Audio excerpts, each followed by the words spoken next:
Ring ring! It's time for another episode of Crossplay Conversations, the show where we dive deep into the world of video games while keeping it light.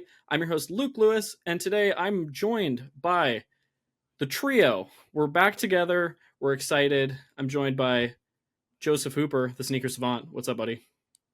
What up? I got my PlayStation shirt on. I got my Starfield Xbox controller, and I have my Nintendo Nothing right here, ready to go. Love it. We're representing everything as we will be on this podcast where we talk about all the summer showcases and rounding out our trio, making his glorious return, emerging from a well-deserved break. It's the Super Wii U Wonder Kid entering his final evolution. Jacob McCourt. Hi, I'm here to talk about Le Million Games from Hot Game Whoa. Summer. Let's Hot go. Game Summer. You heard it here first.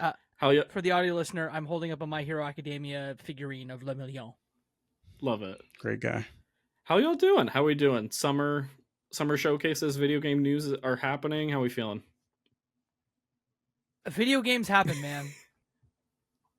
It's true. It's true. One of my favorite times of the year. Let's see if it lived up to my expectations. Yeah, let's get right into it. So today we're going to be unpacking a bunch of summer showcases that we have been watching the past couple days. Full transparency, we're recording this shortly after the Xbox showcase on Sunday. So things that have happened on Monday, like the Ubisoft Forward event, we won't be discussing today, but we'll be running through our thoughts on the SGF showcase, as well as Day of the Devs, Devolver Direct, Wholesome Games, and then today's Xbox event. So a lot to discuss, but let's kick things off with our icebreaker question. I'm curious, how are we feeling overall about the 2024 Summer Showcase season? We've experienced a lot of events, heard a lot of game news. What's the vibe check on the room? Jacob, you want to kick things off for us? Yeah, I have feelings about Xbox. I won't say them now, but I'll save them for later. But I think overall, I'm happy with what I've seen so far. I don't think there's much that blew my mind, but there are a lot of cool little things that I loved, especially in Summer Game Fest that I'm sure we'll talk about. But I'm whelmed, I guess, would be the appropriate way to describe how I'm feeling. Okay, right on. Joseph, how about you? Yeah, I think overall I'm a little disappointed. I'm not going to lie. I feel like just really not many of those magical moments from previous years. And especially, there's just a lot of absence from notable AAA developers, notable indie developers. A lot of games that we've been told about past couple years have just not surfaced so far. You know, there's still a little bit of time, but so far we haven't seen them. So just kind of disappointed on that front. There's still a lot of fun stuff that got announced though, which I'm excited to talk about. So we'll get into it as we go through each showcase. Yeah, for sure. I think I'm in a similar boat to y'all. I think the one key takeaway for me this go around was the indie representation in a lot of these bigger shows felt more abundant and more of like a conscious effort, which I definitely appreciated. I think there were fewer like, oh my god, I can't believe this is happening moments than we've had in previous years, but just a lot of little surprises of smaller titles that look really solid, or updates on things we already knew about that, you know, continue to build the hype. And then a fair bit of just kind of ambiguous announcements where it's like, you're not really telling us anything with this, which we can kind of get into. But overall, I enjoyed it. I love this time of year, and it's always fun just to sit down and watch a bunch of video game events and wish list a ton of games. And also this year we had a lot of like shadow drops and things that are available now, or things that are coming out in the next couple of weeks. So the summer is now like filling out with a lot of cool games to check out. Let's dig into some of these more specific showcases. Let's kick things off with Jeff's show, Summer Games Fest, since that kind of kicked off all of the events and set the tone going forward. Jacob, what were your overall thoughts on this one? I know you hosted a viewing party, you had some special beverages. Oh yeah. How was shout it? Shout out to our friend Brendan Groom from Passive Hell yeah. Controller, who always has hella good cocktail recommendations. He had the SGF Sunrise, I believe, was his cocktail this time around. I made it. It was basically tequila sunrise with a little spoonful of dark raspberry liqueur that looked like a sunrise. I also made a pink gin fizzes for the occasion. But as far as the show, Jeff always has an impossible task, because we've talked about this a little bit in private, so let's bring the group chat out into audio form. Jeff can never win, right? I think that he makes a statement at the top of the show, which I was shocked about.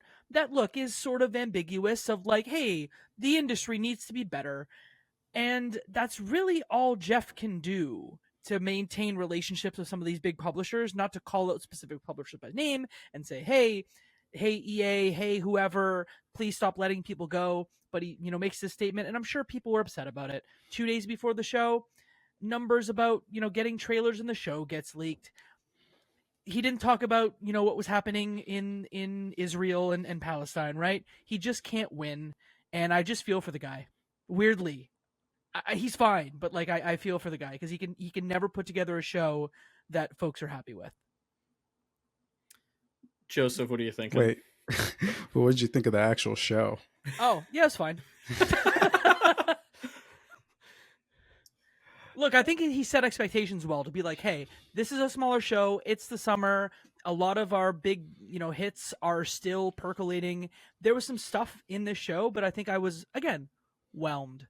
I went in with low expectations. We got a surprise or two that was nice, so I can't complain. I think that's fair. All right. Joseph, yeah. how do you feel? How do you feel? So I agree with you on the general Jeff can't win stuff. I agree on everything there. I think he does a really good job at taking criticism and responding to it in places where he can. There were more women on stage. There were a lot of different voices like helping drive the show along from a hosting standpoint. A lot of different array of games. And then he did make the statements at the top. All that was great.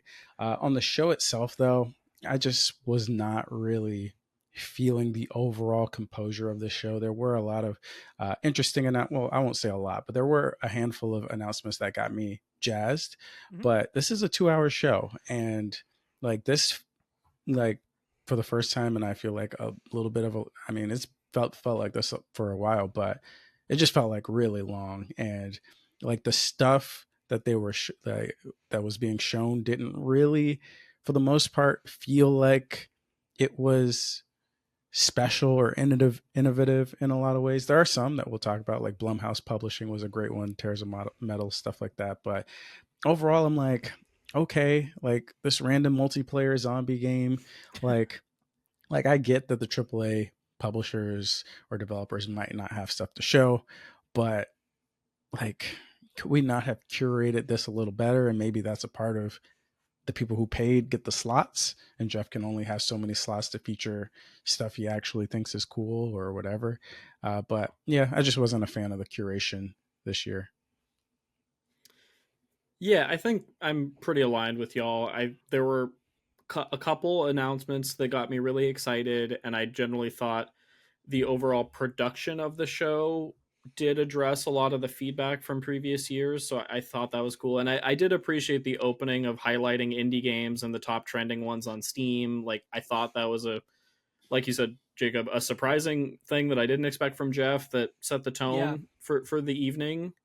But yeah, the pacing for a 2-hour show is always tricky. The balance of paid games versus more editorial curated selections is tricky, but yeah, it just, between like the community actor chicken game with Chris Hemsworth going on for way too long and just different things like that. It's like, that's kind of but that's this battle that we're talking about that Jeff's fighting, of like having amazing announcements like Outer Sloth's new indie development fund. Incredible. One of my favorite announcements of the entire weekend. But that against like the chicken ad is like, that's like the juxtaposed spectrum, I think, of what we were dealing with in the show. But I appreciated the good things that were there, and I tolerated the things that weren't my jam or, weren't something I look forward to playing. But I think for the most part, I enjoyed myself. One quick comment to kind of, bounce off of this before we get too far and I forget. I think this year for me was like the first year where I started really feeling like, oh, E3 is gone and this is not really a great replacement, because I looked to this weekend to kind of see what is on the horizon for the next year, couple years. And I feel like there were just not really any answers for that in SGF.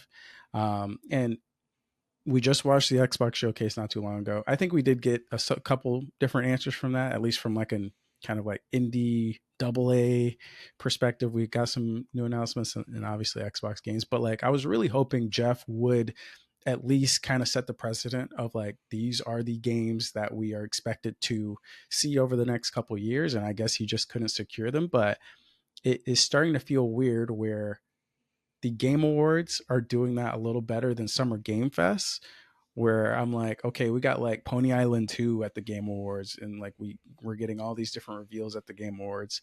And Summer Game Fest, like, what do we know about that we didn't really know about before we went in?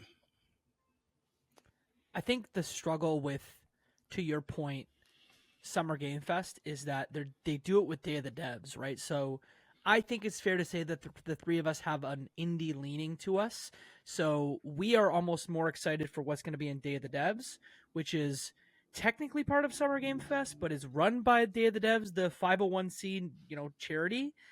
And so I'm almost always more excited for that show just because I know there's going to be 3, 4, 5 games that are newly announced. Like, hey, Cappy's new game will be announced, which I think almost trumps a lot of what was in Jeff's show just because of my preferences.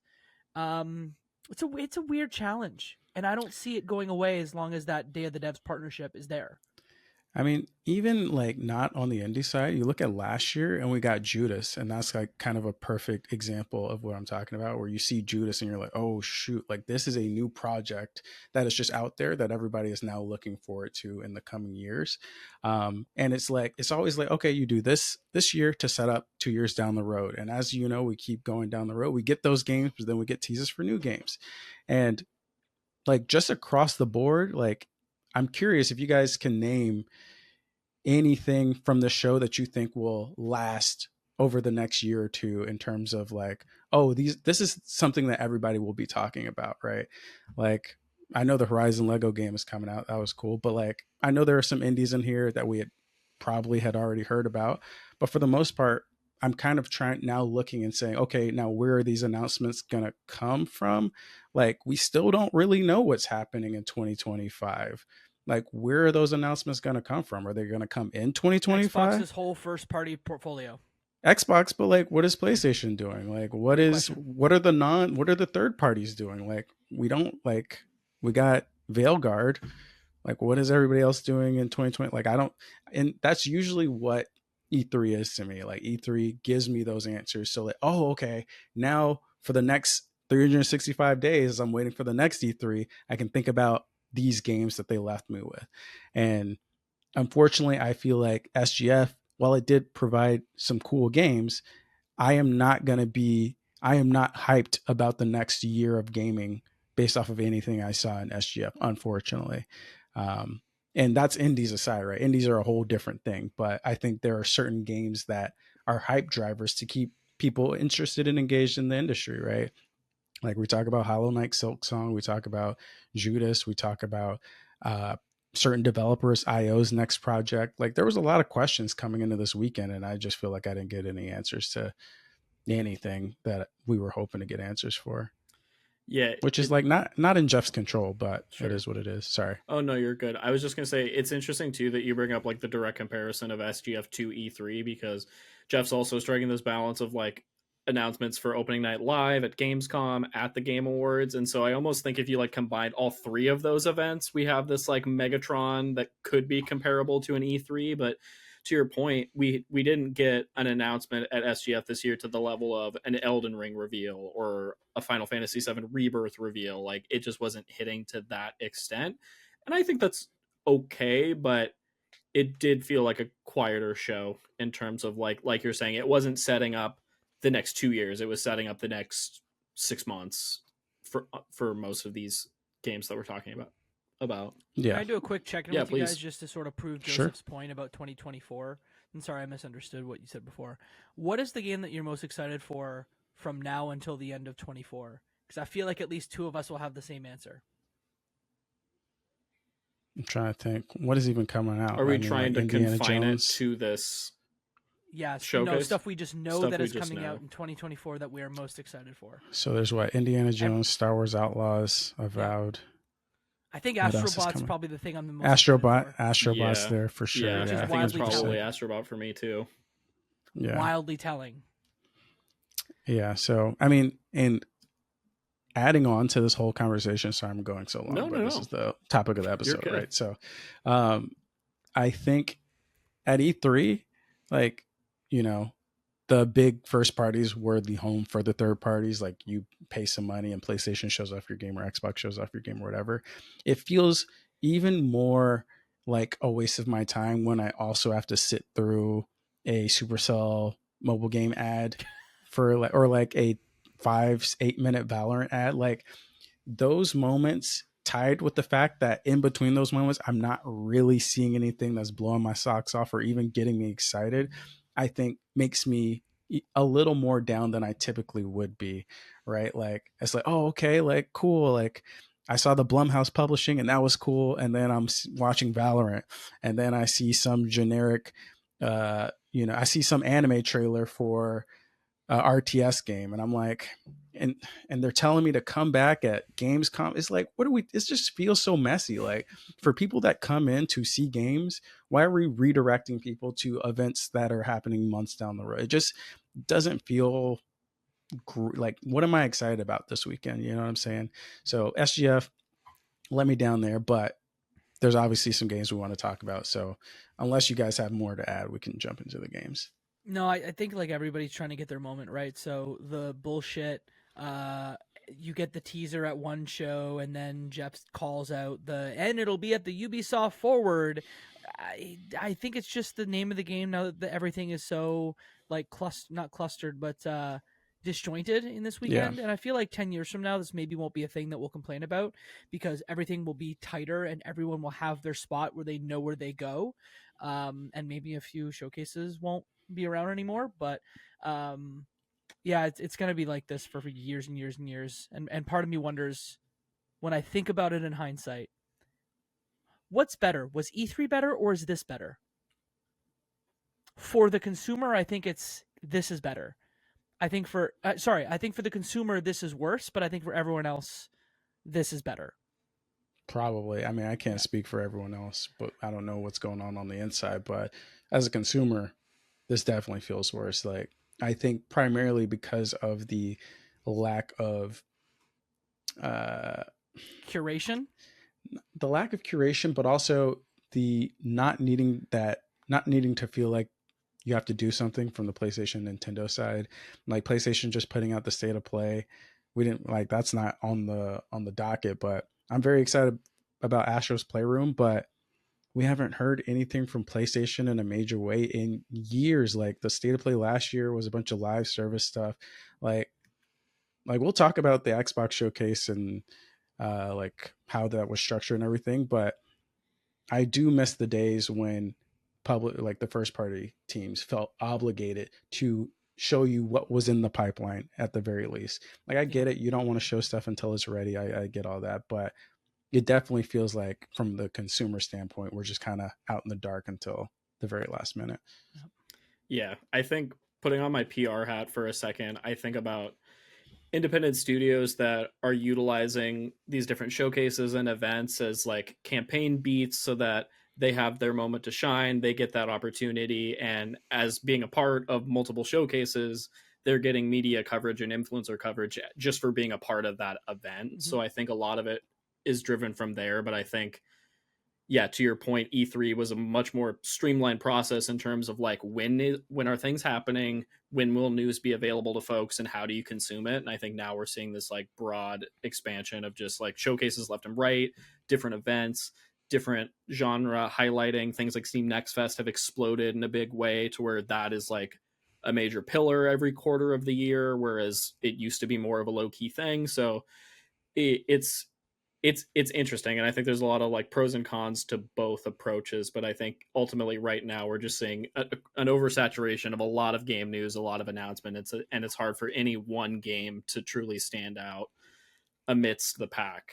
So I think we are the target demographic for these things, and I think it's fair to say, I will speak for myself, and I'm just tired. Yeah, you know, there's 5 showcases I still have to watch. Am I going to watch them all? I don't know. Right. What about the OTK Game Showcase? Didn't watch that. What's coming after Ubisoft? Probably some others. I don't know. It's just a lot. You know, I'm kind of a sicko, all right. And I'm going to follow this up by saying it's kind of interesting that I am like, I was just at home this weekend. I'm scouring the internet, and I used to love the videos of people standing next to a demo saying, "Hey, I just played this," or like somebody on the Yeah. IGN stage and saying, "Hey, this is our game." And I can't really find those videos. Like the games that I'm seeing are mostly in these showcases, and there's actually quite a bit of overlap. Like I've watched almost all of the showcases, with the exception of the Latin gaming showcase. I've seen every other showcase, and there's a lot of games that showed up multiple times. And to Luke's point, I think if you have a PR team, the PR team will fight for you to show up multiple times because that helps you. But I am kind of bummed that, I know it's a hard time in the gaming industry, but I know there are hundreds, if not thousands, of people working on games. Like how have I only seen like 50, 60 games this weekend? Like, how are there not hundreds of games where people are showing, especially when there's this big of a vacuum in the AAA space? I'm kind of surprised by that. But maybe it's just like everybody's struggling. Nobody can find publishing. Nobody can afford to be there. I don't know if that's the issue, but I'm very surprised that I know indies are filling the gap. But I'm surprised there's not like 100 indies just trying to smash their way through the door while the AAA people are gone. Yeah. One more thing just to throw out before we move into specific game impressions, but thinking too about like the impact of COVID, the impact of an impending new console generation. I think we're also seeing the results of that, of games that were in development pre-pandemic struggled to be finished amidst the pandemic, came out, and now developers are starting pre-production on projects that we won't see for 4 or 5 years. So I think we're also seeing the ramifications of that for a lot of, I'm thinking about studios like Naughty Dog or Insomniac over at PlayStation that, like, I'm sure they have stuff going, but is it ready within the next year? Maybe not. So just thinking about that as well. Yeah. All right. Shall we dig into some specific games, some highlights, some shout outs? We can keep with SGF since we've been focusing on that show, but what were y'all excited about? Jacob, what stood out to you? Man, I want to shout out Wanderstop, which is Hell not yeah. typically the kind of game that I gravitate towards, but the pedigree alone, it is Ivy Road, who is Davey Redrin, who did the Stanley Parable, Carlo Zamonja, who did Gone Home and Tacoma, and then music of C418, who did music for Minecraft. Like, just that pedigree alone says this is the game of this genre that I'm going to play. So that one is one that I feel may get overlooked when you look at the entire show as a whole. But that one's coming, it's Annapurna published and it's coming to PlayStation 5 and PC, and stoked for it. Yeah, it looks really cool. And to your point, all of those games in the pedigree make me think there's going to be some really cool narrative twists and turns. Yeah. Not just, It looks like a great cozy game, but it also looks like there's more to explore within that. So I'm excited for that. Hell yeah. Go ahead, Joseph. We can we'll do a little round robin. What do you got? I'll jump in here with Blumhouse Publishing. Hell yeah. I think that was probably the announcement that got me out of my seat. Like I didn't physically stand up, but I was like, oh, like now we're cooking. Now we're cooking with gas. Like I am not one that plays many horror games just because I don't really, it is too scary for me. Like all the elements of the sound and the realistic visuals coming together. But I like the concept of horror a lot. Like I love horror movies.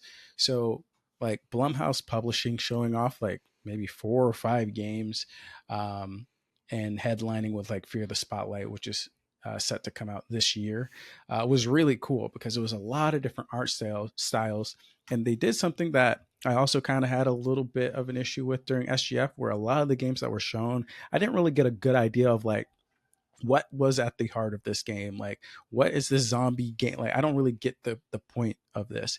But in that montage that they showed, they very clearly set out like the premise of all of these games. Like, oh, you're in this high school and you're messing with spirits and demons or whatever. Or, oh, you're in this like medieval doll type scenario and you're fighting these dolls. Or, there was a game where they hired a developer to like come check out something, and I think the game is called The Simulation, and there's puzzles tied with the horror aspect. All of that seems super unique and super interesting. So it's really cool to see this publishing group come out, and already I like being able to identify these really cool, interesting concepts and fund those, which is what I think we've been asking for the longest time. So shout out to Bloomhouse Publishing. I'm very excited to check out pretty much all of these games. Yeah. I don't know how you feel, but like Blumhouse, their pedigree in film of doing the like very low budget films, I think translates incredibly well to games where they can, put $500,000, $5 million bets down, and maybe out of the games that they have, one of them is a banger. I mean, the game we didn't talk about was Project C from Sam Barlow and Brandon Cronenberg is going to be published by Blumhouse, which give it to me now. Yeah, I was super excited for that announcement as well. And just seeing that label being a thing and exploring so many different varieties of gameplay styles, like you mentioned, can't wait. And Fear the Spotlight looks so cool. That one was also highlighted more in the Day of the Devs event, and just that art style and the aesthetic and the narrative seems really interesting. Can't wait for that one.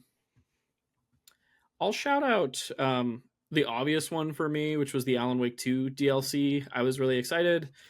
Obviously, we knew it was going to be there in some form, but getting the physical edition, getting the DLC releasing the next day after the showcase was really, really hyped. I thought the trailer was really, really cool. I've been playing the DLC since the event.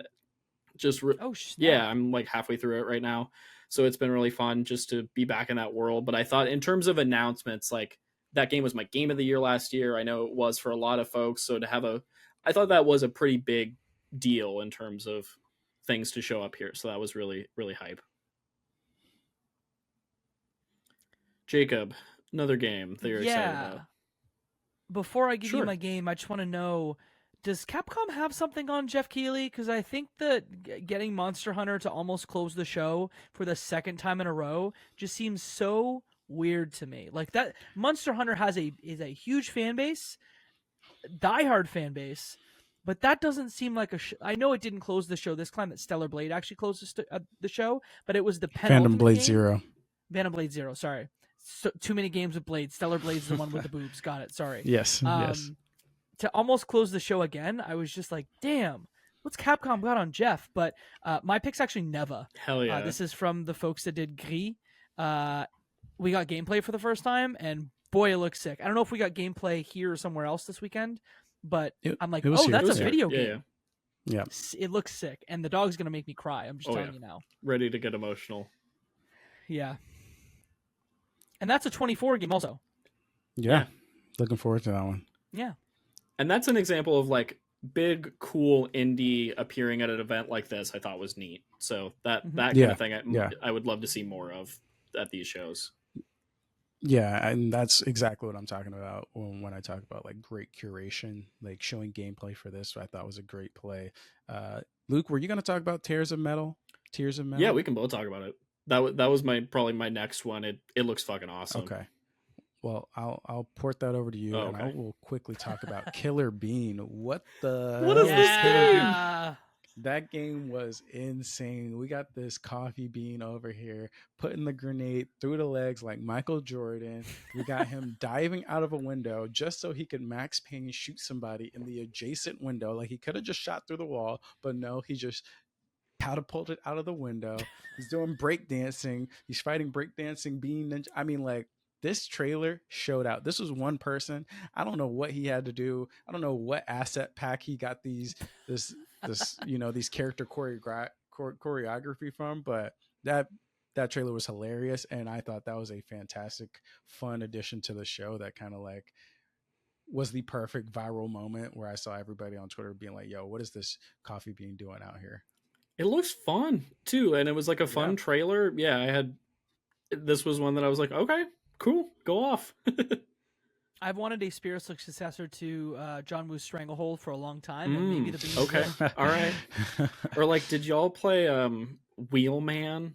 I think it was on 360. It was like a Vin Diesel game. Wheelman? Yeah, this kind of gave me that vibe of just like jumping out of cars and doing crazy stunts and just being nuts. So like, I'm down for just like a weird car Max Payne explosion, big bean scene, going on. Big bean scene, he says. Yeah, we just need a shirt for him that says Big Beans. So that'll sell maybe one shirt if we sell that merch. I mean, in Seattle, they'll take it as a third wave That's copy true. thing. And That's true. Big Bean scene. Big bean scene. That said, another thing I was super excited about that we already alluded to, Tears of Metal. So for folks that aren't familiar, this is from Paper Cult, the developer of Blood Roots, which I believe came out in 2019.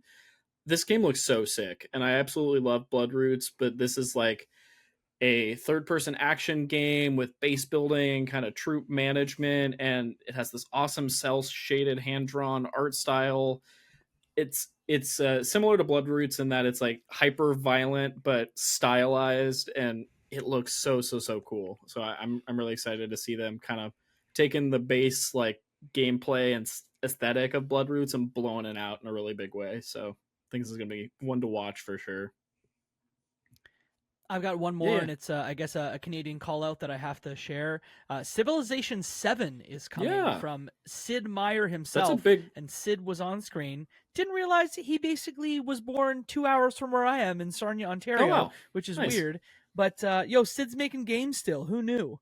So Sid 7, we got a teaser for it. And then the last thing I'll really call out quickly is... Wait. Are we leaving Civ 7? Because I have a comment on this one. Please, hit it. All right. This is another gripe. We're talking about 2K's biggest franchise. Just wait. You're going to see a look. And actually, the real look is at Gamescom, everybody. See you in 2 months. What are we doing here? What are we doing here? Just show me you only have to show me 5 seconds. Yeah. That's all I asked for. It's 5 seconds. But like, and also is it that I feel like that's kind of a game where like the fans of Civ will be excited that it's even happening. You know what I mean? This is true. This is true. I hear you, but maybe it's just that early. It gave me the runaround. Yeah. No, I'm not watching Gamescom, Jeff. I'm not doing it because if you got, I need to teach him a lesson. It was amusing to watch the internet lose its mind over what 2K franchise would be popping up. Everybody's like, it's BioShock, it's Borderlands, maybe it's Mafia, it's Civ, and like, yep, that's not a game that like I don't think the three of us are particularly thrilled about, but the crew of people that are excited about the game are very excited about that game. So I do think it's like a higher profile announcement. Joseph, do you have any more? Or Jacob, sorry, we cut back. Do you have another one you wanted to shout out? I just wanted to call out J.K. Rowling's a transphobe. We know this, but Harry Potter Quidditch Champions, I'm just shocked that's a game that's coming. We haven't got a Quidditch game since the PS2, Xbox, and GameCube generation, and it's just wild that it's dropping like in September, basically tomorrow, and it's going to be on PlayStation Plus day one. Yeah. Go ahead. I will say I've played this game. In the beta like months ago. Yeah, like months ago I played this game. Yeah. I got Arsene and some of his friends literally have maybe like 50, 60 hours in this damn game. Like they were playing the hell out of it. I played it. NDA right now, buddy? No, I didn't sign anything. Yeah, like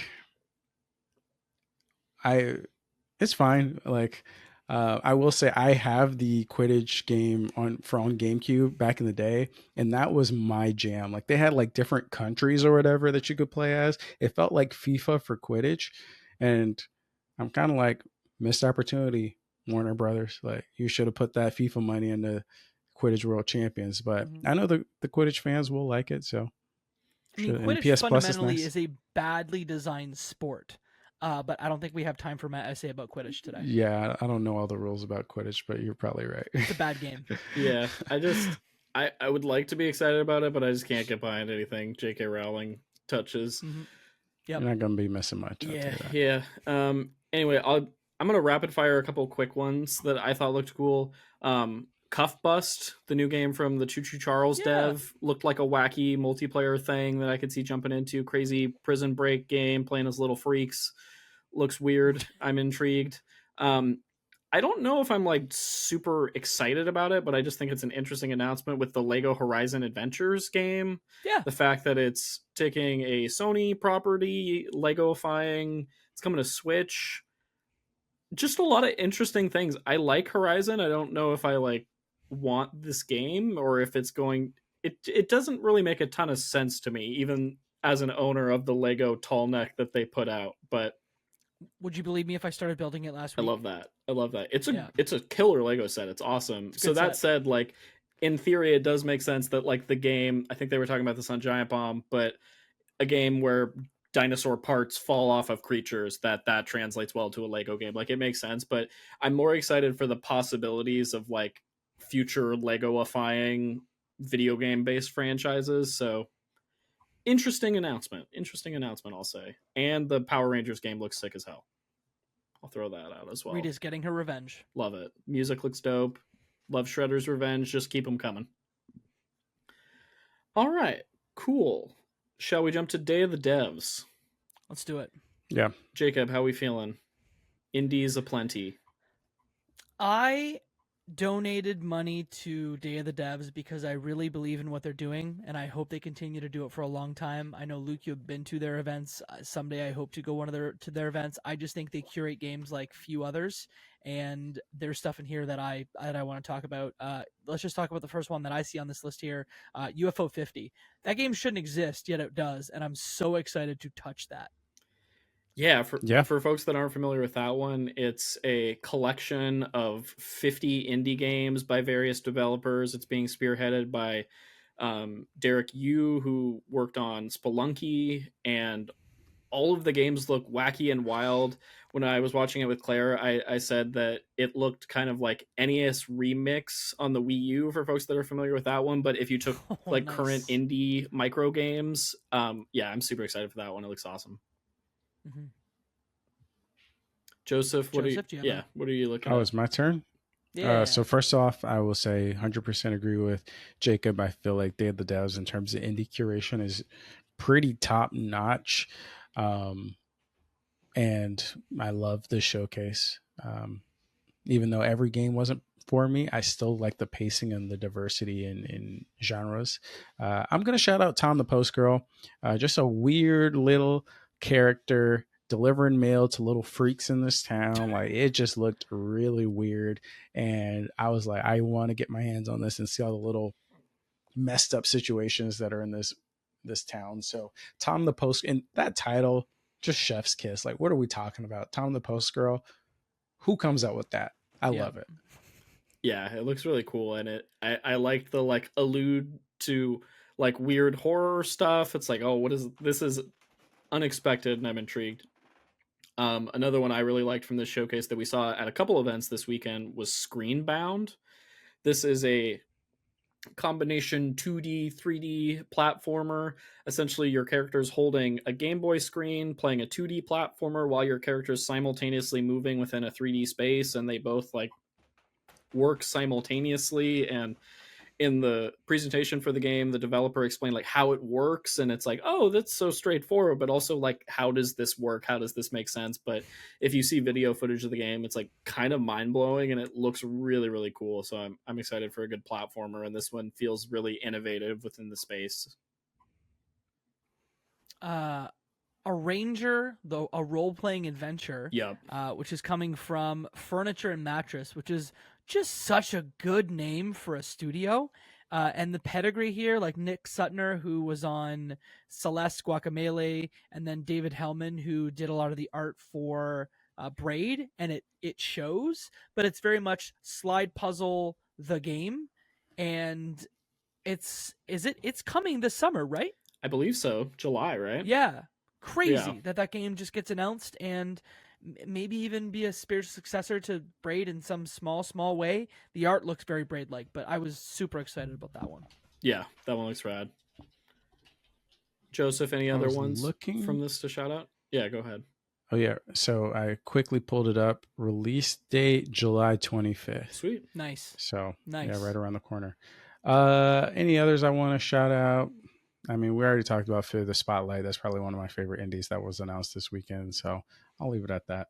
And While Waiting was cool as well. Like a really cool, like not exactly WarioWare, but like just an interesting little quirky, fun game. So I thought that was a cool. That even has a fidget button like built into the game if you're bored, which tells me everything I need to know. That's a day one buy for me. Okay, right on. That was one that Claire and I were watching. And I was just like, I find this amusing, but I don't have any interest in playing it. You know what I mean? Like, I think it's cool that it exists, but but that just goes to the showcase of like, there were 10 other games that were like, oh, this is so my jam. So I'm glad there's like representation and variety within it. One more I want to shout out from this one that we didn't talk about was After Love EP, which is from the Coffee Talk team. This game looks like it's going to rip my heart out and stomp on it emotionally, but I'm along for the ride. The music was really great. The art style looks wonderful. So excited to see more from that one.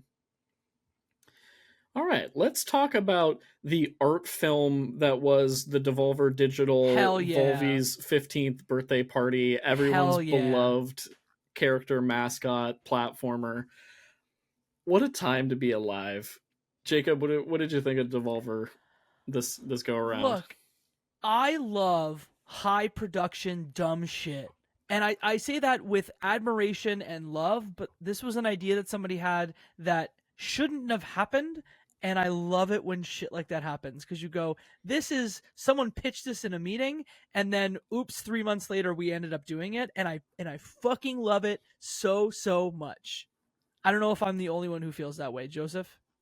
Oh yeah, I'm totally with you. 100%. The execute. I mean, obviously we get a skit every year with Devolver. Yeah. I thought this year was 10 out of 10. Beautiful, weird serial killer Volvi in the attic looking dude, and I will say last year I was like super disappointed in the Devolver showcase. The skit wasn't for me, and they also showed like 2 games that we didn't know about, and like both me and Arsene were like, wait, the credits are rolling? What's happening here? This time they showed maybe not the updates to the games that I already wanted. They showed some cool new games though, and I was totally about it. And oh my god, the Volvi cartoon where he's talking about diarrhea in his pants or whatever. I'm like, yo, 10 out of 10, let's go. And oh yeah, one other thing, there was so much fucking Volvi product. The production value was insane. Who's sourcing all this Volvi shit? They made a game, like a retro, like platformer style game that they're playing in the background. It blew my mind. I thought it was really cool. In terms of the games that were shown off, I thought there were a couple cool announcements. I think getting a release date for Angerfoot that I know we've been excited about. That's pretty hype. I was really excited about Tenjutsu, the game from the Dead Cells dev. This looks really cool. Was a fun. That's a Luke-ass game. Yeah, hell yeah. Definitely a Luke-ass game. And then Claire and I popped off very, very hard for Cult of the Lamb Unholy Alliance with the co-op update. Definitely will be checking that out. Sounds like a fun date night. Is that the one where they have sex? Is that what it showed? I don't know. I don't think that's what it showed, but I thought that there was stuff happening. I thought they were just running around together in the dungeon. Or... What are you? I'm gonna look this up, or else it's literally called Unholy Alliance. Isn't that about the doing it? No, I think that's just because both of you are devil. I thought it was just because you're just a cult. You're both cult leaders, and that's frowned upon. Oh, I guess I just made that up then. The next DLC is about them fucking. No, you definitely just made this up. This is a wholesome cult leadership game. Maybe Cult of the Lamb was tweeting that out. I didn't make that up, but anyway. Allegedly. Anything? Hey Sneakerhead, did you enjoy the sneaker like stuff that they added on to Angerfoot? That's a cool mechanic. So I think that's very cool. But I was confused because they showed the name of the first sneaker, and I was like, oh shit, they changed the name of the game. And then they showed the name of the second sneaker, and I was like, oh, these are just the names of the sneakers. So I got confused there for a second, but that is a cool mechanic. I love it. I'm a little more interested in it now. Because that wasn't in the demo that we played like 2 years ago, was it? Yeah. Okay, that's a new thing. So. Yeah, I think that makes it feel more interesting for sure than just a straightforward Hotline Miami-esque action thing. Yeah. I have a very fun thing that I just looked up here, that the Cult of the Lamb Sins of the Flesh DLC that came out in January adds it's sex stuff. Oh, I mean, okay. Sins of the Flesh definitely sounds like sex though. Yeah. But okay. So your mind was in the gutter, but your mind wasn't entirely uninformed. Is essentially what we're getting. Exactly. Okay, love it. Yeah, I only talked out my ass a little bit. Am I missing anything for Devolver, y'all, that excited about. Talos Principal Nope. School for folks that are into that one. Yeah. Not my thing, but otherwise pretty solid. Short and sweet, which I appreciated. Next up, we had Wholesome Games.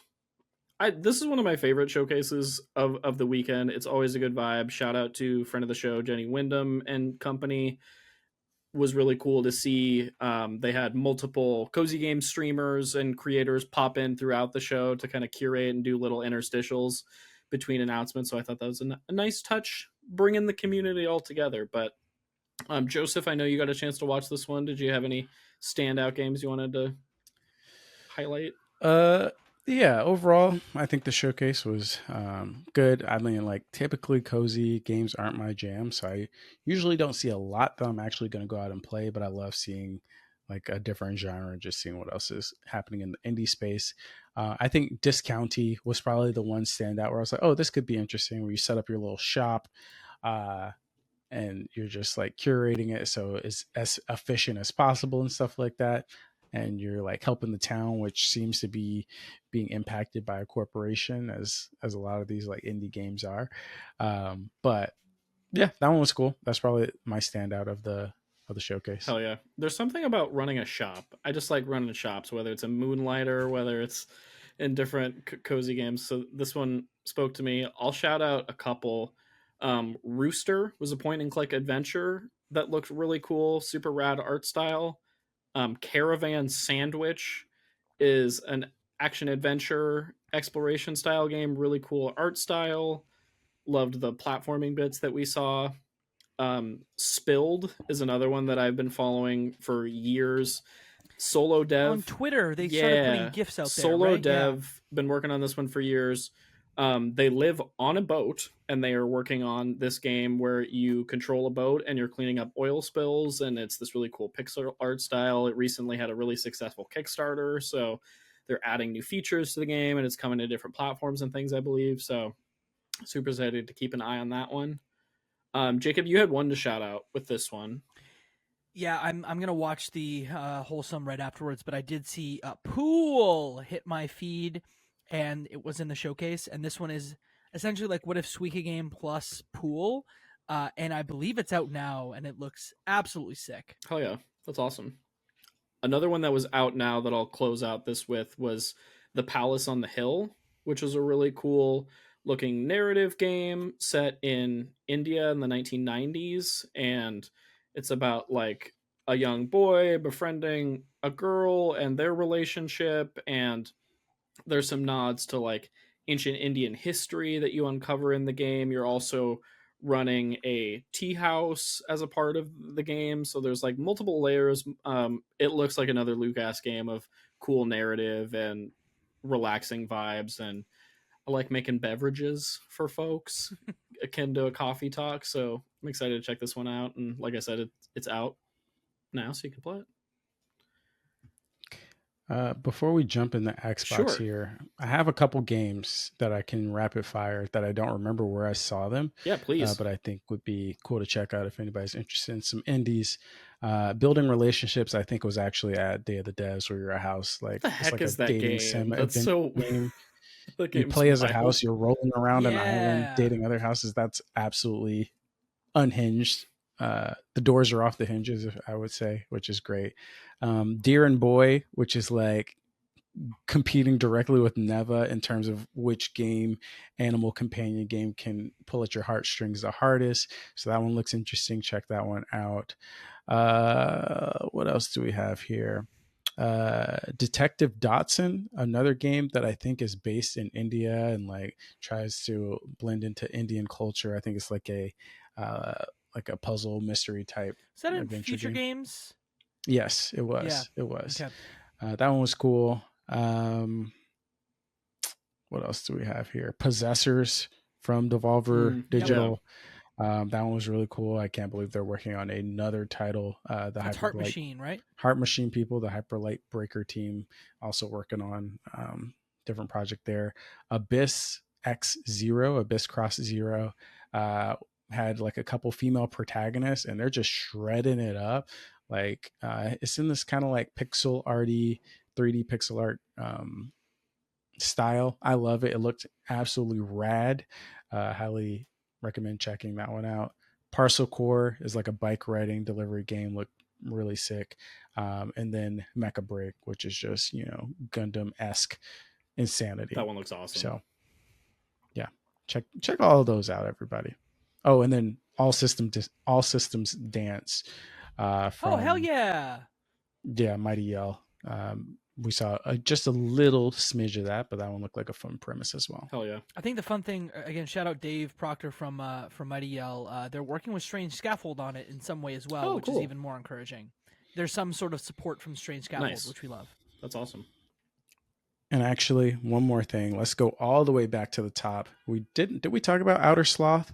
That was a very cool. No, we didn't. I think I brought it up briefly, but we didn't break it down what it is and the games within it. Yeah. So that was an initiative by Inner Sloth. Inner Sloth, right? Inner Sloth team. They're publishing and calling it Outer Sloth, which to me is fucking genius. That's great. Very cool. And I love that we saw 2 publisher appearances during Summer Game Fest. That's something that I really liked that Jeff allowed to be showcased. That was awesome. And just to see a lot of these indie games that some we're seeing for the first time, some we've seen in the past, like having this backing from fellow indie.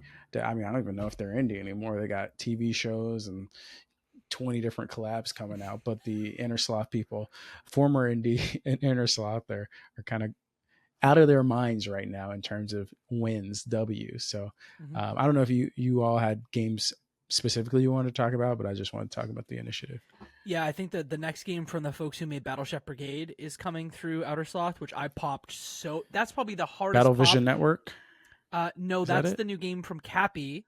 Okay. It's called something. It's like Battle something Aces. Yeah. Okay. Which it's easy how that can be misconstrued, or like the games.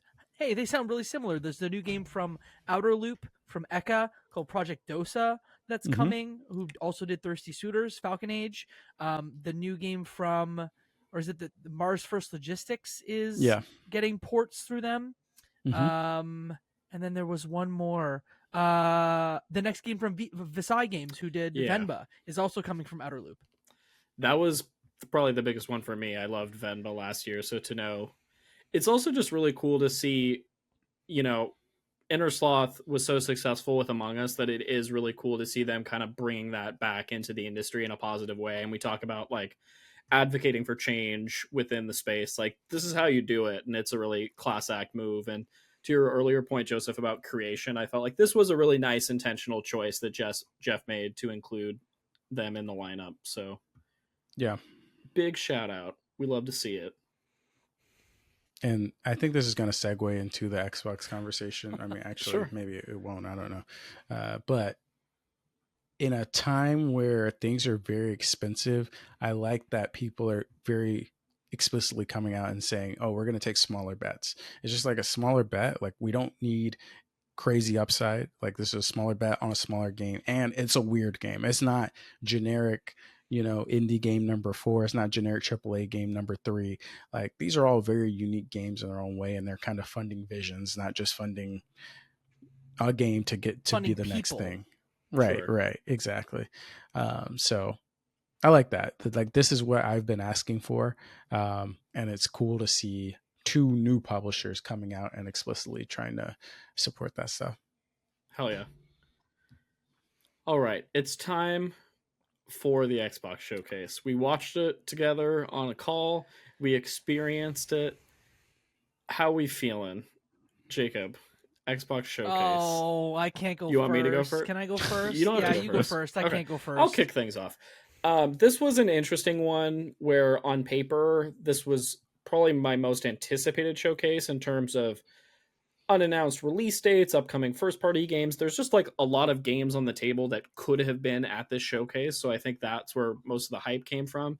But I did have very tempered expectations because of all of the recent studio closures, specifically with Tango Gameworks coming off of Hi-Fi Rush, just absolutely devastating and not justifiable, in my opinion, and just really broke my heart and really has made me lose a lot of trust and passion that I had about the Xbox brand, for which I've, been a member of that community since I got my original Xbox when I was 7 for my birthday, and like I love Xbox. You Beautiful. know what I mean? Like I am a fan. I consider myself a fan. So, but that said, I think overall there were several announcements and several games that were shown that I am super super excited to talk about. I think we got way fewer release dates than I was expecting, which is interesting. There were a lot of updates for games that maybe aren't my cup of tea, but I think speak to others. And with that said, I think there was a lot shown, but I don't necessarily feel like infinitely more confident in Xbox as a company and the direction that they're going, because it just seems kind of unclear in terms of, we still feel in this nebulous place where the first party games are coming, and it's like, yes, they're coming, but it doesn't feel like they're coming in the next 6 months for the most part. So, Joseph, how about you? How are you feeling overall with this one?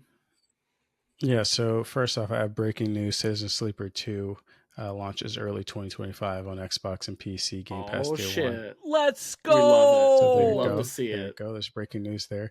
But regarding the Xbox showcase, I have thoughts about like the general state of Xbox, which we'll talk about when Jacob goes. But talking about the showcase itself, looking back at all the announcements, I still think it was a very solid showcase. Yeah, I think so too. I think Xbox consistently over the past several years have been, in my opinion, the one pillar in the gaming community that is dedicated to having showcases like this, where we are showing you AAA games, we're, platforming indies, all of the in between. We're having a place where the third parties can come and show their game, and it feels like a big event. And every year it has felt like a big event, and I don't think this is any different.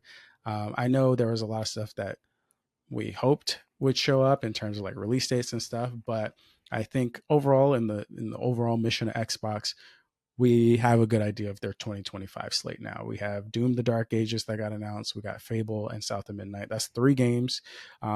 And that's pretty much more than we know from any of the other big publishers in terms of like what to look for in the new year. So I appreciate that.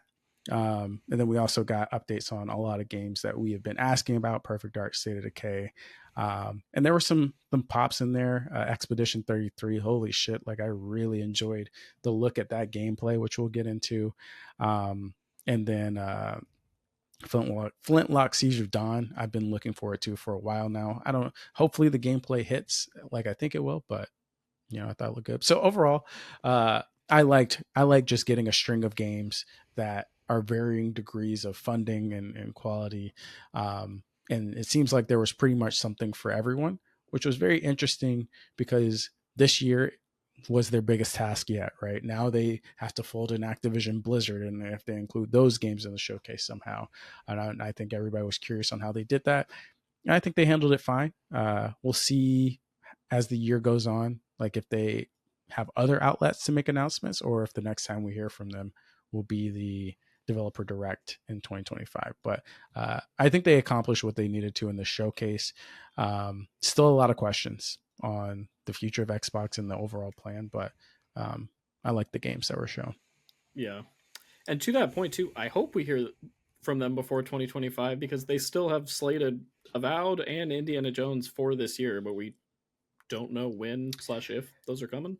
Yeah, I mean, like, I know, maybe we'll talk about this, maybe we won't, but like the release date thing, it's like, I'm just kind of like, if the game comes out, the game comes out, Sure. right? Like me knowing the game comes out, like in the past couple of years, the game coming out November 3rd has meant nothing, right? Because it could either move last minute, or if it actually comes, I'm playing something else before then. So my only hope is like, does the game come out in this year time frame?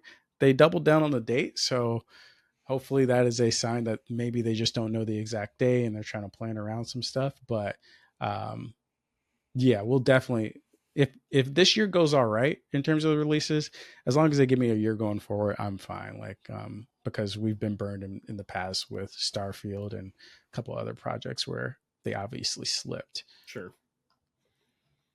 Okay, Jacob. Microsoft had an impossible task here, right? Oh, here we go with the impossible task. They Just like Jeff. just like Jeff. They let a bunch of people go, and I won't lie, like you, Luke, I've been a fan of Xbox as a platform for basically the same amount of years. I'm just still really angry at Xbox for shutting down studios that, especially in the case of Tango Gameworks, that made games that were fantastic, that were among our favorite games the year they came out.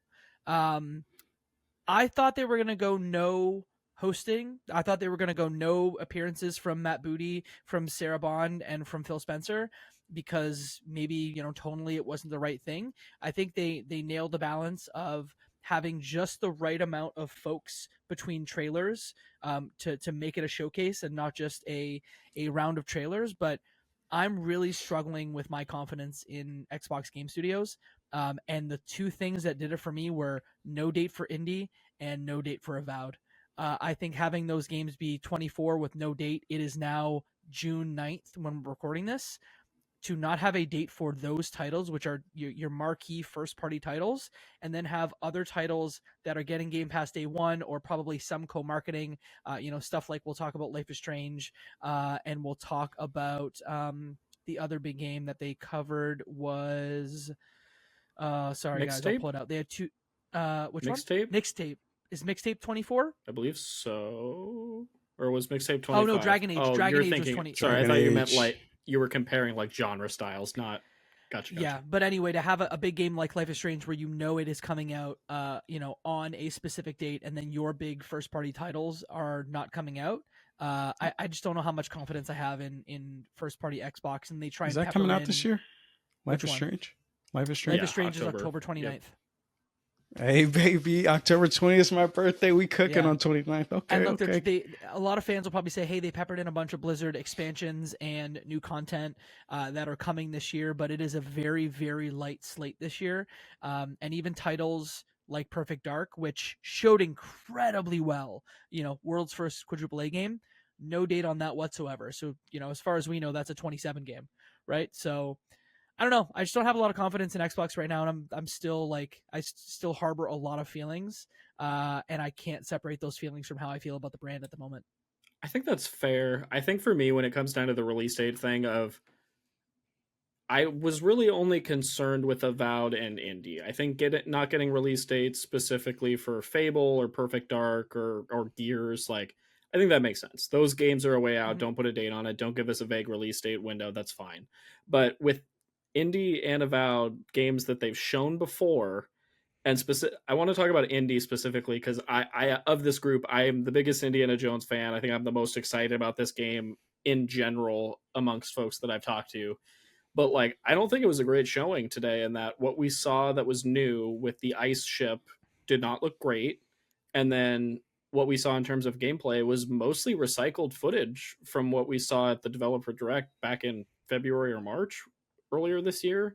So the fact that you don't have significantly new things, significant amounts of new footage to show us, and you're not revealing a date makes me concerned for that title. Even if it comes out this year, what state will it come out in? And I'm not one of these doom and gloom folks that like Xbox has to release X number of 10 out of 10 games to be a successful brand, but it's just like that specific game, that specific team, I wasn't super sold on what we saw.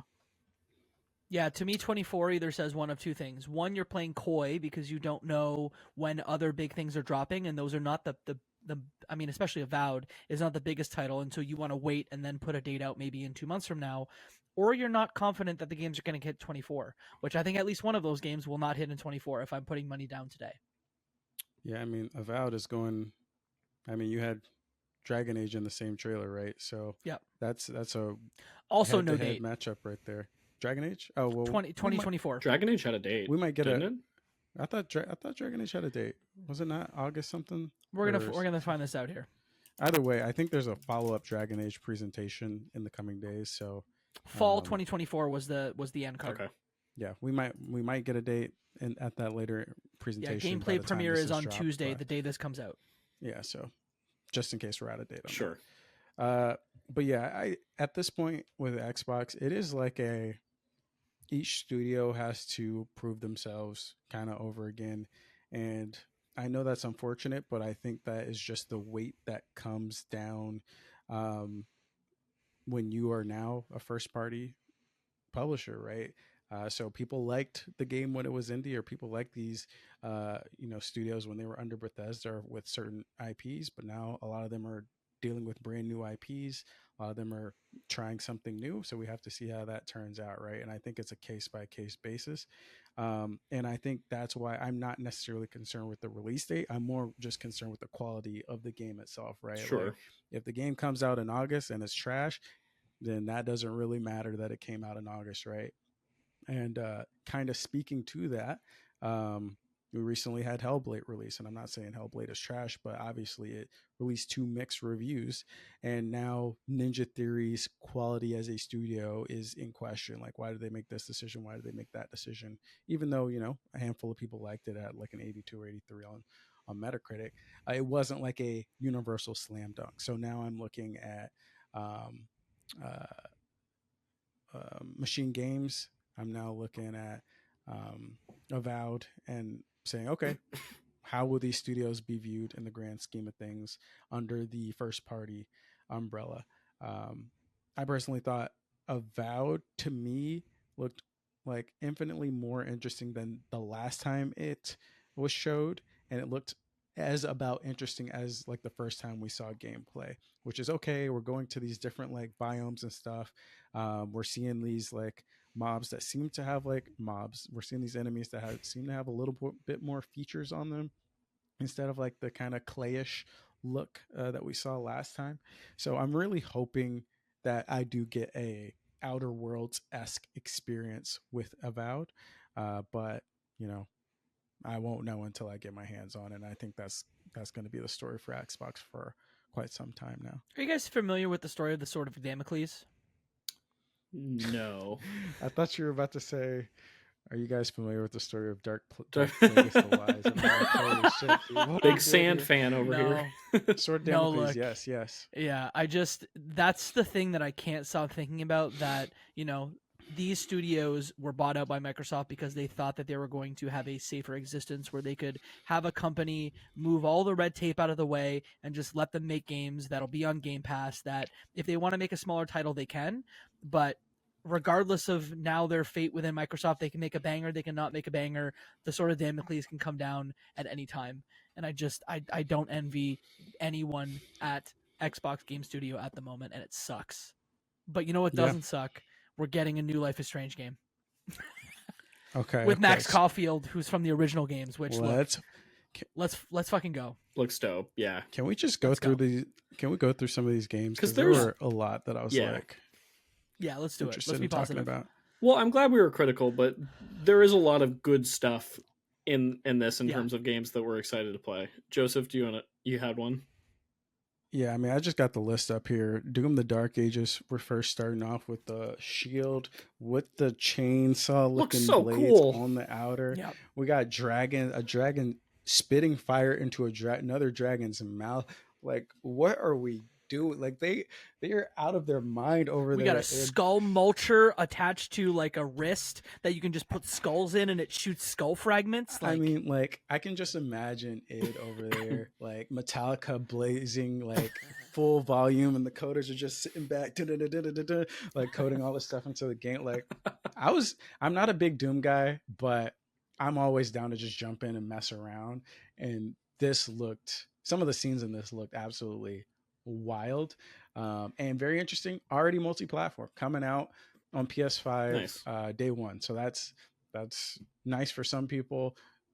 Adds questions for Xbox and their whole strategy, but I'm very interested in this, and I'm absolutely gonna test this one out. Oh yeah, hell, this is a day one for me for sure. I got to go back and play Eternal. I love 2016, but this just got me hyped back into Doom. The music kicks ass. The dragons, the different like setting and vibe looks really, really cool. We popped pretty hard for Claire Obscure Expedition 33, not only because Ben Starr is voicing someone in the game from the sound of it, but also that it looks like a kick-ass RPG. It looks beautiful. Yes. Like, I was so impressed by the art style and the overall vibe of the game. It looks really neat. Yeah, that turn-based RPG gameplay Like just looking at that, I don't know how it's actually going to feel and work out, but it definitely felt like, oh shit, like this is a next generation evolution Hell yeah. of this genre that really hasn't evolved in quite some time. So if it turns out to feel as cool as it looks, I'm totally hyped for that. I only got to say, Claire Obscure, take that off of the title. What are we doing? Yep. Just call it Expedition 33. I don't know Claire. I don't know Obscure. Right? We just I don't know her. I do. I know a Claire. All right, but it's not the one without an E. All right, so take that out of there. Yeah. Is Ben Starr about to be the next like guy in voice acting? Is he about to be Troy Baker for the 2020s? I think he's already there, kind of. Basically, yeah. This cements it, but he's great. The game looks dope. Yep.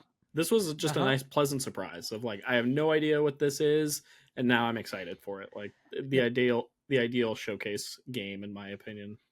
Shout out to Kepler for finding these like these interesting double A's. Yeah. I haven't, maybe you guys can talk about South of Midnight. I had to like step away for a bit, so I wasn't super focused, but I will say on this one, I really love the overall inspiration for this game, like the Southern spirituals and the music that we're playing. Oh my God, I love that so much. And like, if the whole game has that vibe, that soundtrack, we're going to be eating good on that one. But I got to go back and look at the gameplay. I didn't really see what you were actually doing. I just kind of saw the cutscenes. So well, it seems like your character has some really good locomotion. There's like a, dash forward, and you have almost like a spirit parachute that lets you glide. And the combat looked good. I don't know if I would say it looked like super clean, but it did look pretty good. Okay. Yeah, I think style 100% did it for me with this one. I think the art style looks great. The music was cool. I enjoyed the dialogue bits. I thought the combat looked solid, but it wasn't like, oh my God, this is like, I've never seen something like this before, but I think the art style is really setting it apart. So like, if the gameplay is solid, I think this will be definitely one to watch. That said, not to make this cynical, I do worry about this game because I think in parallel to Hi-Fi Rush, like if a solid character action game like Hi-Fi Rush isn't enough to move the needle for Microsoft, I worry about Compulsion Games. Not because I'm not excited for this game, because I am, but just amidst this whole conversation, it's like, which I don't even want to have that conversation, you know what I mean? But it's just like something that's on my mind with this one. But I want to make it about the game, and the game does look real cool. Yeah, I think it's going to be very interesting.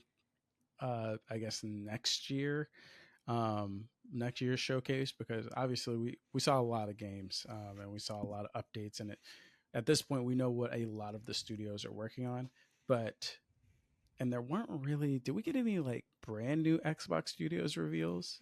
It was all updates, right? Yeah. So this was kind of like an update video. Everybody's working on stuff. The next round of like, oh, we're announcing stuff. Keep a lookout for games like South of Midnight and Hi-Fi Rush. Yeah. I'm curious if they are going to like, I think there's been the debate of, okay, Hi-Fi Rush was great, but Tango as a studio, maybe Microsoft wasn't invested in like where they were going with their future. But are they still invested in these small games, or are they just like not about it? Right? Matt Booty made the comments, we need small games that win awards or whatever dumb nonsense he said. Will they, like, what is the next smallish game that's coming from them? I'm very curious to see that next year, and hopefully I remember this. I probably won't remember this conversation a year from now, but hopefully I do. Don't worry, someone will find the clips and send them to you. Please do. And it'll be me. Please. Oh, okay. Thank you. Can I tell you one thing I'm sick of? Yeah. Actually, go ahead. Yes. I do not want to see another 5 versus 5 hero shooter this weekend. Which one was in the PlayStation Showcase? It had one word, Concord. Concord. We also saw the Marvel's Rivals was the Marvel's other. Rivals. Fragpunk is here. Fragpunk is here. It's another NetEase 5 versus 5 hero shooter, which, look, I'm assuming that those are very popular in Asia because that's the only reason I could think of NetEase backing more than one of them. But if I get, faked out again with a 5 versus 5 hero shooter, your boy's about to lose his mind. Yeah. I mean, we're at this point where it's literally like Call of Duty and, I don't know, Overwatch or Valorant sitting on the Thanos chair. And you got all these little scrubs trying to run in and just getting smacked away with flies. Fortnite, it's just like nobody can touch. Nobody can even taste what it feels like to be near Fortnite and the rest of those games. And I think not only does the business side know it, but us as consumers know it. So when we see Fragpunk, we're like, good luck, enjoy your 2 months, unfortunately, GG. that you guys are going to be running. We gotta get more creative. Like, I don't even know what's the twist here. I'm looking at the Xbox Cards. page. That mechanic was All right. cool. That's the only thing I'll say about that trailer, when you like There was a smash the moment card where- and then you have your power or you up. missed break Yeah. it in half. It was dope. But then I'm like, 5 versus 5 hero shooter. Yeah, Thank you. otherwise, I'm never yeah, gonna touch I'm that. good. But yeah. Yeah. It's just not my scene, so nothing else to say on that. Can I talk about? game list here. Oh, okay. Yeah, go I want ahead. to talk about my Are you gonna say Perfect Dark? Yeah, I was going to say Perfect Dark. Actually, I was going to say I want to talk about my yeah. favorite Perfect. big budget AAA crazy thing. I think for a game like Perfect Dark, where we hadn't seen any gameplay, and the last few years there's been a lot of.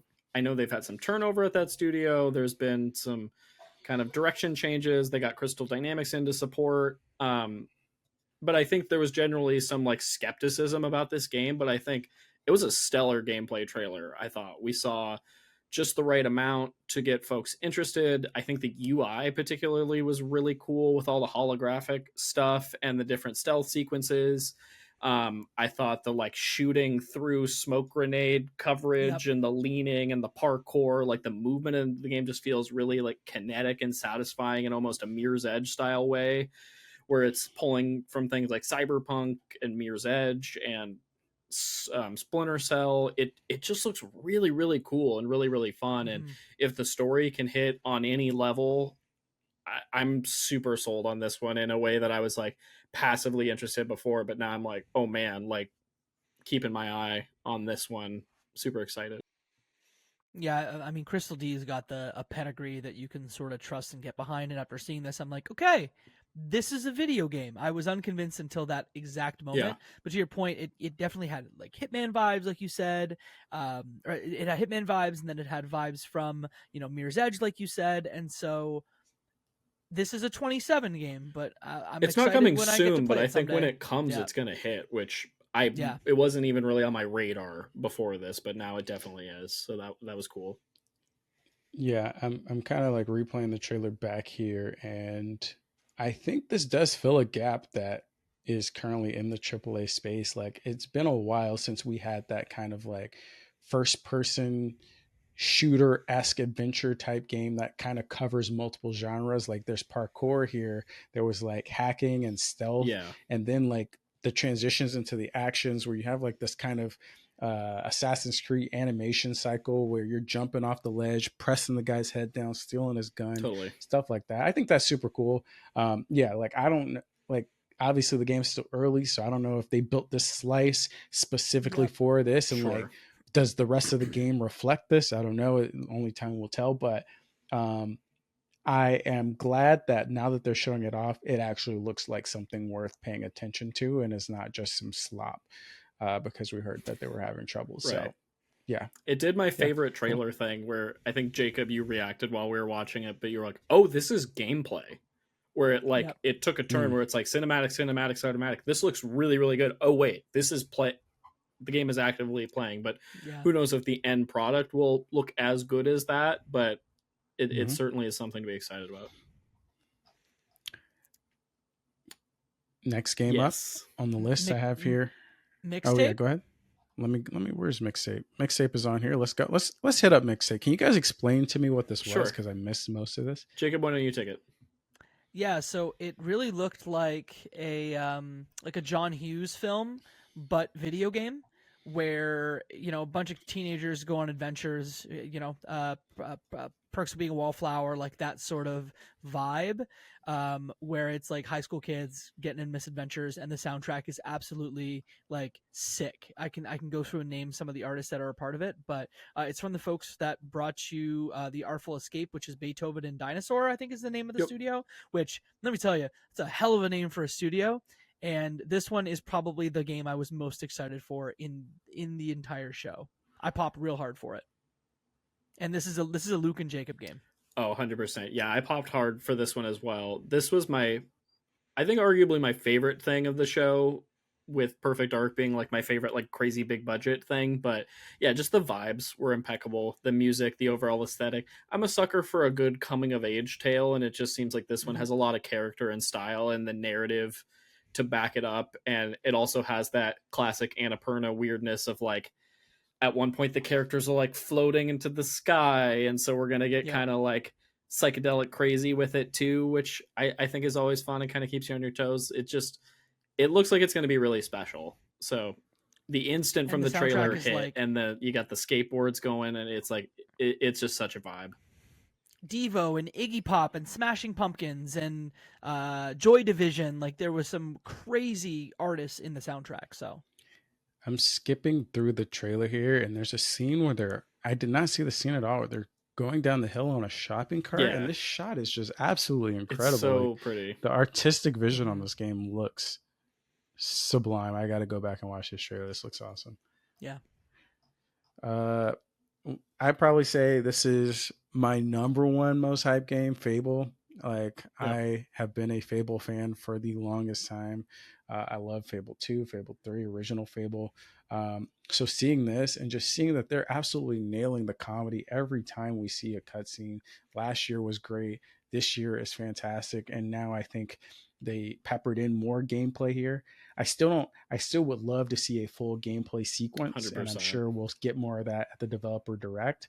But when we talk about all of Xbox's games and portfolios, it has the highest chance to hit for me at the current point, because I just love Fable, and it looks like the new visual upgrade and the direction they're taking it looks fantastic. Yeah, I'm a big Fable fan as well, and I think the game looks stunning. I think I agree with you that the humor is hitting. I was a little disappointed that we didn't see more of the game in action, and there was stuff sprinkled throughout, but I guess I just wanted a trailer where you just like see the character walk through the world in real time in a meaningful way and maybe get into a combat encounter, because the cinematics look so good, but I just want to know what it feels like to play the game. But I'm sure that'll come with time, and I think what they showed looks great, so there's nothing to like be upset about, but was hoping for a little more gameplay, but all good. I want to touch on hardware because I have no more softwares to talk about. They made announcements about hardware. Not only did Sarah Bond say the next generation, insinuating that they're working on stuff, which but also that they're changing their SKUs for their consoles, that they are doing an all digital X at 1 terabyte. I think 1 terabyte. Yeah, it's 1 and terabyte. It's just going to be white. And then they've also got a white Xbox Series S at 1 terabyte. And then they are also launching a 2 terabyte Xbox Series X, which will have a disk drive. So they're now moving to 3 SKUs in retail, which interesting. I don't know how you guys feel about it. They must have data to back up that, hey, most people play digital, so we don't need this disk drive shit anymore. I'm curious for y'all, because we're deep in this ecosystem. Yep. Are you buying any of these? Do you want any of these? Is there a need for any of these? Because I was just initially like, I mean, the bigger hard drive would be nice, but it's not like a thing I need otherwise. I have 2 Xboxes already, right. And I hate to admit that I have an S and an X, but I do. I'm one of those suckers. I don't consider that a sucker. I think, it's efficient. Yeah, but no. No, yeah, absolutely not. There's no way I need this at all. Let's hope the price goes down and not up. Yeah, I'm curious pricing what that looks like, but yeah. The pricing is out. The pricing okay. What's at least the digital? The Xbox Series X is $450. So it's like not really changed. That's all the that digital much, like $50 off. That's the digital. Okay. The 2 terabyte is $600. Oh, so they upped that one because extra $100. That's so weird though, because like you could have just bought the expansion, the storage expansion separately. So what's really driving people to pay for that? I think the storage expansion is $130 last. I mean, from so what I remember a long time ago. I haven't checked. Fair enough. Yeah, maybe. So maybe if you're buying it for the first time and you want to, I think it's really like, hey, if you want a disc drive going forward, you're just gonna get this premium Xbox because we ain't really playing around with those discs. To answer your question about the digital thing, or I don't even know, did you ask about the digital, or you were just asking if we're getting this hardware? I was just trying to get a vibe check on interest of any of this, because I feel like if we're not interested, like it's hard to know who's buying it unless like you're a family or you're a parent and your kid doesn't have one yet. Then maybe you're like, oh, okay, we'll jump in now. But otherwise, I don't really see the market for this. I think it is just a play by Xbox. Say, hey, we gave you guys the disk drive. You guys wouldn't let us take it off. We're about halfway through, so we're going to go ahead and rip that off and make it easier to transition. Anybody that gets on the Xbox at this point, we're going to make sure that most of your library is digital for the most part. So I think that is kind of just what it is. They don't like to have to procure disk drives, and they, get better returns on digital purchases. So how much is a Series X in the States? Is it $550? I think it's $499. It's $500. Yeah. $499. Okay, so I guess you're getting because right now the Black X has a 1 terabyte hard drive, so it's becoming a little bit cheaper to get one without a disk drive. Yeah. Okay. Yeah, $50 off. Yeah. I mean, $50 to get locked into digital only at the Xbox. Doesn't really move the needle. Doesn't really move the needle, does it? No. We're running. I don't know if we're running longer now, but we got to talk about Gears. We got to talk about all the. Yeah, we're fine. I mean, there was a lot to cover. We're covering like 5 showcases. Come on, man. Come on. I was goosebumps, as you said, while we were watching. I'm thinking we're getting a follow up to Gears 6. We're in this house. I'm like, why are we in this house? We're looking at this guy. We're like, that can't be Marcus Phoenix, right? Because Marcus Phoenix in Gears 5 has the giant gray is that beard. His son? Yeah, I think I said that. And then, and like, we're just trying to figure out what's going on. And like, as I'm watching this trailer, I start to like just pick up on the Mad World theme. And I'm like, no fucking way. These crazy bastards over at the Coalition putting Mad World in the theme. And I'm like, we're going back. I didn't know if it was a remaster or whatever, but we see young Dom stick his hand out. We see E-Day, like the first event of this all happening. We're going back to the roots. Holy moly, man. Like this is really, really exciting for me as someone who I had bought into the characters of the second trilogy by the end of Gears 5, but really there is nothing like that Marcus, Dom, I don't know if Coltrane will come back for this, but like that original group, right? And to see like the origin story and all that stuff is very interesting to me too. So I'm pretty jazzed about this. Kind of weird that we're not getting Gear 6 and we're just leaving that on pause, but I'm still jazzed for it. I think it makes sense for where Xbox is at as a brand that they want to have a game that everybody can jump into. And I think this feels like a pretty smart prequel in that it's covering an event that is referenced in every single Gears game in a really big way. And yeah, I had chills. I was really excited for this. This hit on nostalgia. I don't know if I know I had, but it's been a while since we've had a Gears game. So it looked awesome. I can't wait for this, honestly. It was one of my biggest surprises of the weekend, probably. How do they deal with the stakes thing, though? And this is always the prequel, and we already have a prequel, right? We have Judgment, but how do you deal with the stakes of we know what happens and we know what characters end up surviving? So I just don't know how you set up stakes for this because we sort of know where the game is going. This is a prequel problem. Yeah. Let me tell you something, Jacob. Let me tell you exactly what happened. All right. Several months ago, they said, oh shit, there's a lot of bad stuff happening. Somebody at Microsoft got a hammer, fucking smashed this glass case, glass shattering everywhere. They pulled out a script. All right. They had just a couple names on it. What are the most, what polls the highest in terms of Xbox character favorability? Oh, we got to get Marcus Phoenix. We got to get Dom. People are asking for Dom. He's dead. We got to bring him back somehow. They got people in a little meeting room and said, all right, Blur Studios, put us together a trailer. We need the people back on our side. And this is what they came up with. Somebody said, what about Gear 6? They said, look, we can't take any more L's, right? We need a surefire nostalgia bait win. We're gonna get it all. We're gonna see some human, the spoiler, like humans or locusts or like some evolution of locusts or some evolution of humans. We're gonna see that maybe happen for the first time. We're gonna see the rise of General Rom, for example. We're gonna see the Lance. We're gonna see somebody have a gun and like mod a chainsaw onto the gun real time, and they're like, "Wait, this works so well against the locusts. We have to use this and everything." Like, we're gonna get so much bait in this game. Like, I can't wait. It's one of those things though that like, oh, that shit sounds fun. Like it just sounds fun, and I think like.